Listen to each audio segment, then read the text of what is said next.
There's nothing graver that a state can do, literally nothing more consequential or graver than taking the life of one of its citizens.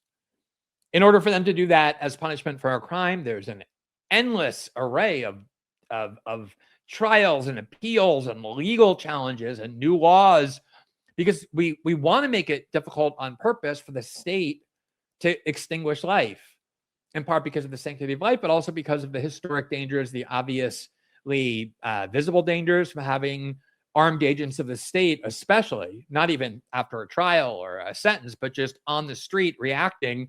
You want to make sure that the circumstances in which federal armed agents or police agents are justified in putting bullets into the heads or the backs of American citizens and killing them is extremely narrow. We want to really err on the side of that being a very small range of circumstances. Obviously, when the self-defense of the police is being directly and credibly threatened. Obviously, if someone they're trying to apprehend points a gun at them or tries to pull out a gun or uses another weapon against them, of course, the police officers have a right to respond in self-defense and kill them. But that's what I mean by that being a very narrow range of justifications. I look at it exactly the same way as war.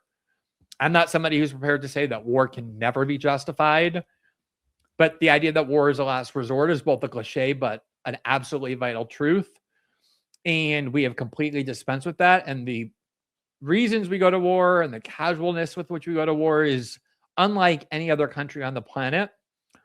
And I think that's one of the major problems in the United States. And I think those two things are actually related as well. There's all sorts of historical examples when empires start using brutality and savagery and dehumanization to justify wars all over the world, that eventually that mentality comes back to the imperial capital and it starts creating violence in the United States that becomes quite similar to, both in tactics and in underlying justifications, to what had been what the government spent decades teaching the American or their citizens to accept. And I think that's part of what's going on here as well.